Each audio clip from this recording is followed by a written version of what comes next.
were called in by Maria Talentino to surrounding the death of her brother, Dario Tena. At that point, no police department had attempted to speak to Maria Talentino or notify her family of Dario Tena's death. As a matter of fact, after he was found face up on his back on the ground outside the fourth-story window of his apartment, the Yonkers Police Department dropped his body off with an ambulance and left him at the hospital under the name John Doe. They were attempting to cover up for his killing at the hands of the Yonkers Police Department. What happened next was the Office of the Chief Medical Examiner of Westchester County performed an autopsy. They obtained Dario's body in March of 2014, and 7 months later had not concluded the cause of death. We spoke to the medical examiner assigned the autopsy, Dr. Benjamin Bristol. Dr. Bristol told us that nobody attempts suicide by jumping backwards outside a fourth-story apartment window. He also had problems with the way in which Dario Tena's ribs were fractured. Therefore, Dr. Benjamin Bristol did not conclude 7 months later the cause of death of Dario Tena.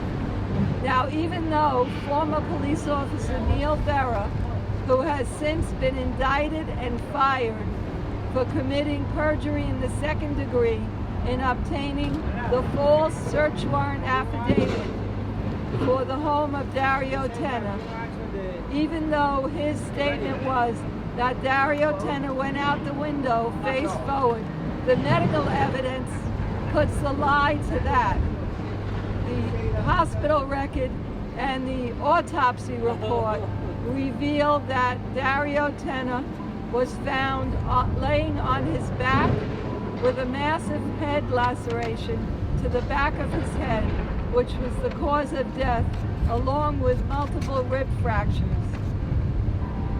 However, the Westchester Medical Examiner's Office, at first, after 7 months of doing the autopsy and studying the cause of death, were persuaded by law enforcement to label the death a suicide. After the police officers involved in executing and obtaining the perjured search warrant were indicted for perjury in the second degree, that's former police officer Neil Vera and former detective Christian Koch. On October 8th, 2014, an indictment was announced by District Attorney Janet DiFiore against them. Janet DiFiore held a grand jury investigation into the perjury committed by Neil Vera and Christian Koch. But Janet DiFiore, the District Attorney of Westchester County, did not hold a grand jury investigation into the death of Maria Talentino's dear brother, Dario Francisco Tena. His death still remains a mystery because no law enforcement officer has investigated his death appropriately. No law enforcement agency has presented the medical evidence that he went out backwards from a fourth-story window of his apartment, having committed no wrong. After he was lying on his back, bleeding to death from the wound to the back of his head, the Yonkers Police Department arrested him. He had committed no crime. No crime was listed on the arrest reports. He was taken to the hospital, as I said, in handcuffs and dropped there by the Yonkers Police Department as a John Doe, so his family could not find him. We said before that we are here on behalf of the family and loved ones of Dario Francisco Tena. We are also here for all minorities that are living in Westchester County.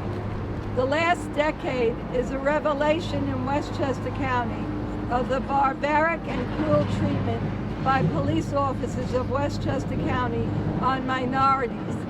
The men and women we pay to protect us on the police forces of Westchester County, including the Yonkers Police Department, try to label minorities as criminals when they falsely arrest them, and try to confiscate the things they cherish: freedom, family, and life. The bias and lack of accountability due to the inaction of District Attorney Janet DeFiore in the discrimination and use of excessive force by Westchester County Police cannot be permitted any further. In the other case, for example, Sandra Bland, the district attorney has announced that they're investigating her death as if it were a homicide. They're taking her death in the hands of the police seriously. Many others lost their lives and were falsely arrested by officers Christian Koch and Neil Vera. The district attorney of Westchester reported that approximately 20 to 30 cases involving the false testimony of former officer Christian Koch and Neil Vera were pulled, and those people set free after they either pled guilty or were found guilty based on perjured testimony. It needs to stop, and it needs to stop now. We have to speak up. We cannot allow the police of Westchester County to kill any of our innocent citizens again. Maria Tolentino and her family, and the lawyers, attorneys representing her, being myself, Paula Johnson Kelly, and John Arujo, have written to Attorney General Eric Schneiderman, who is now under the mandate of the governor to investigate the deaths of people in police custody. We have asked him to take control of this case. District Attorney Janet DeFiore has no intention of convening a grand jury to investigate the death of Dario Tena. It's been since March 21st, 2014, and his death still remains a mystery. We intend to get justice for Dario Francisco Tena. And at this point, I will announce the chairman of National Black Law Enforcement Officers, Damon Jones, who is here to help us get justice in this case.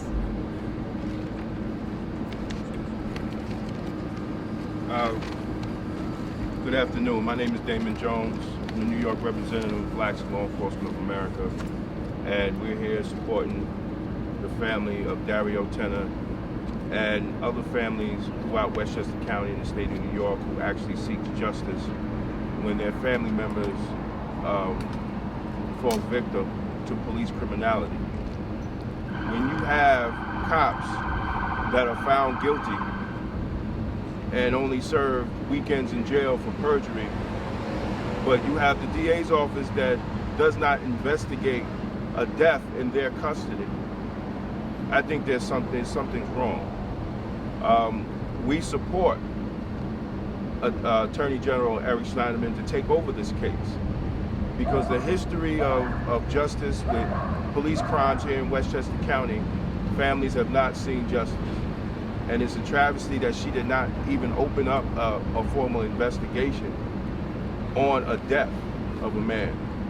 So we're here and we're supporting the family of Dario Tena, and we hope that Attorney General Eric Schneiderman does not play politics with this type of case.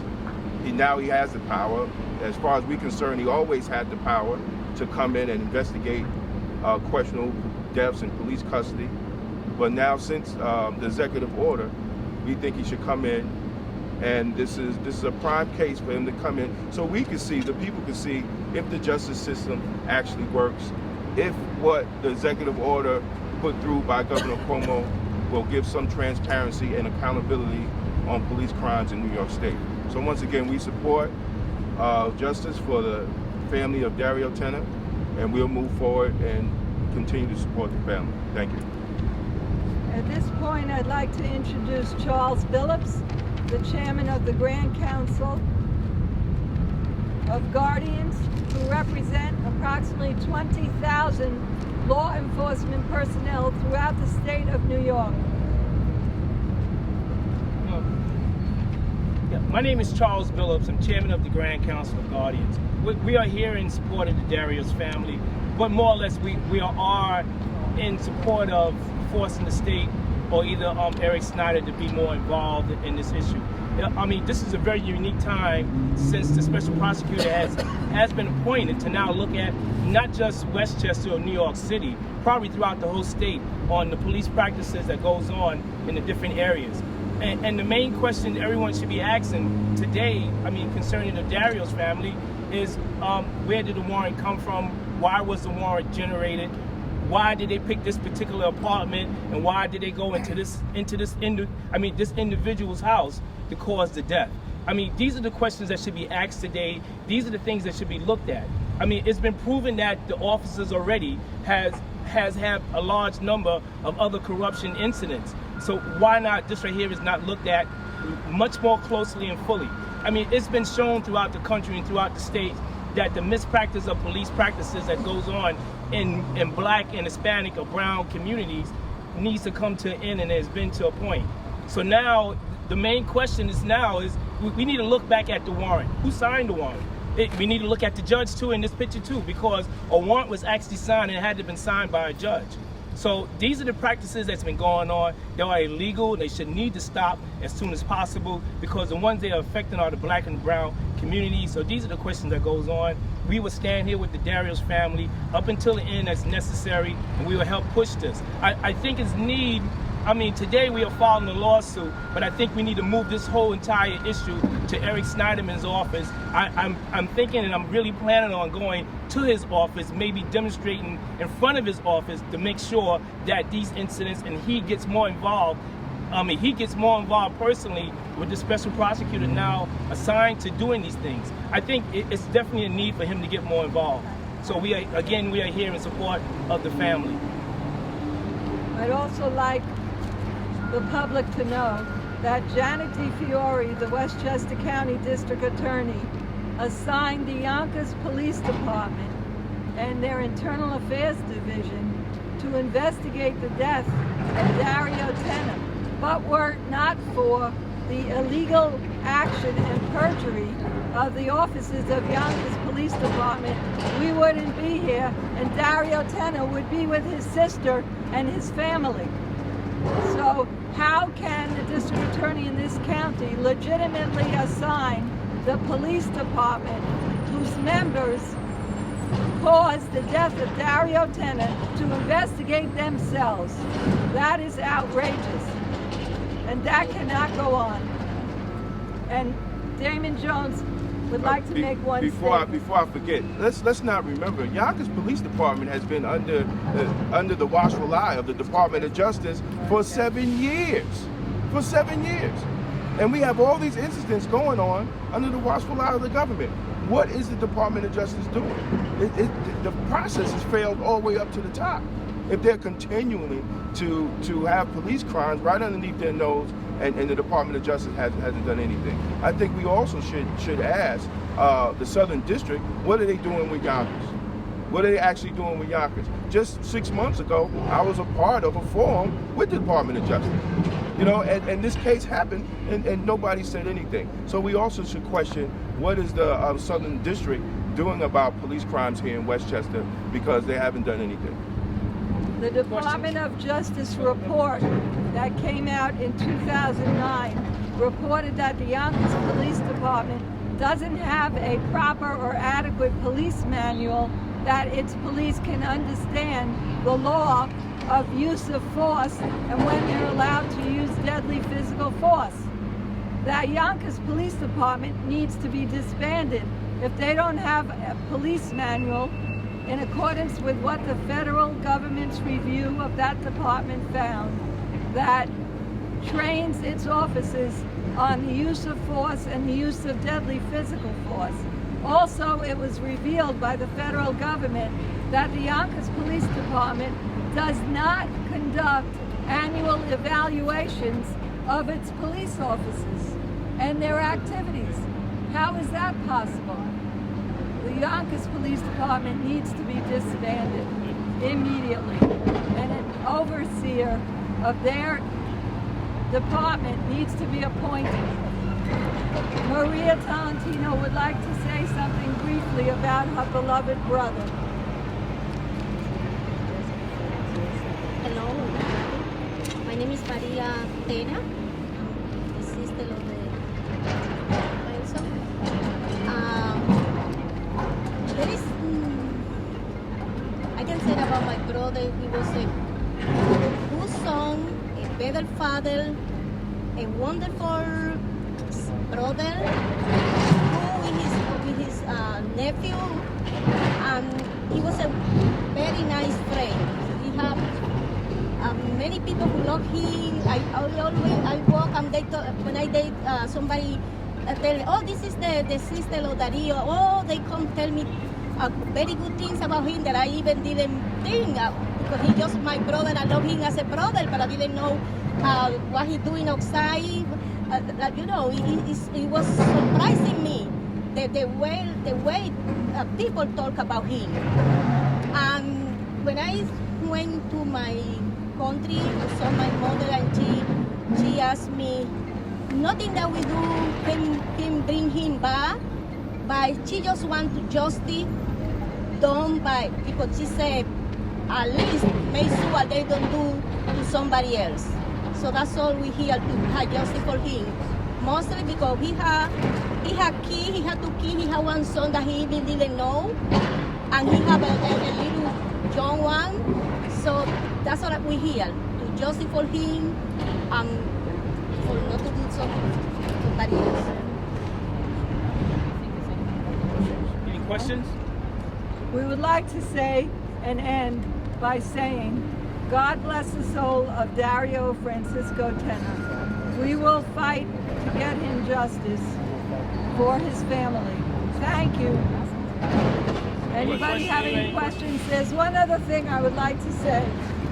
Here is the evidence that Dario Tena did not commit suicide and kill himself. The medical examiner, Dr.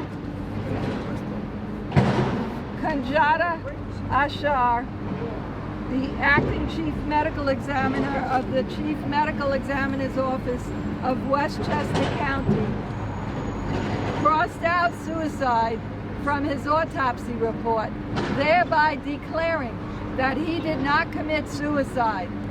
So we need answers as to how his death came about at the hands of these Yonkers police officers on March 21st, 2014. This is the evidence. And also, my co-counsel, Paula Johnson Kelly, would like to make a statement. No, I just want to say, this is a situation where 8 police officers arrived at a scene. 1 police officer went into the scene. The only information we have as to what happened at that point is from that 1 police officer who has been indicted and since thrown off the police force. The information about how Mr. Tena went out the window was from that 1 police officer. The police who found him on the ground were the ones who gave the information to EMS as to how he went out that window. The person who gave the information to the hospital attending physicians in the ER were the police officers. So the only information concerning that Mr. Tena, tried to commit suicide for whatever reason the cops want you to believe is from the police who were at the scene. That's what we have to look at. Why were they there? And what actually happened to Mr. Tena that caused an innocent man sitting in his own house by himself to end up on the ground on his back with his head busted open. Thank you. Any questions? Got any response yet from the Attorney General because of the issue that they didn't say they're only going to be doing the question about the No, not yet. But we will keep you advised. what's your thoughts on the fact that it's essentially saying that the only cases that are going to the Attorney General, basically executive order and going forward. We have not been told that yet. We are hoping that the Attorney General will accept this case. There's been no formal investigation into the death of Dario Tena by anybody yet. And there's no intention on the part of District Attorney Janet DiFiore to conduct any investigation into the death of Dario Tena. Any other questions? Yes. By any chance, when Dario was put in the ambulance, do you know how long did it stay in the ambulance before being taken to the hospital? The hospital was about a mile away from his home. Yeah, he was close. He arrived about 15 minutes or less to the hospital. But the hospital record shows all of his injuries were to the back of his head and his back. And when the EMS found him, he was lying on his back. So the only evidence, medical evidence, physical evidence by how he was found, in what position by EMS, is that he went out the window backwards and he landed on his back. And in the words of Dr. Benjamin Bristol, who did the autopsy, nobody commits suicide by going out backwards from a 4th-story window. And in the words of the chief medical examiner of Westchester County, Dario Tena's death was not a suicide. It's here in black and white. So now let's investigate what did happen to Dario Tena in that apartment with a SWAT team of 8 police from the Yonkers Police Department. Let's get to the truth. But my question is, by the moment that he was removed from the backyard and put in the ambulance, how long did the ambulance stay at the scene before it was taken to the hospital? Do you know this? We don't know. We don't believe it was long, but when he arrived at the hospital, he was still alive, and he was declared dead approximately an hour after arriving at the hospital from the injuries to the back of his head and the broken ribs that they found. Thank you very much, everybody.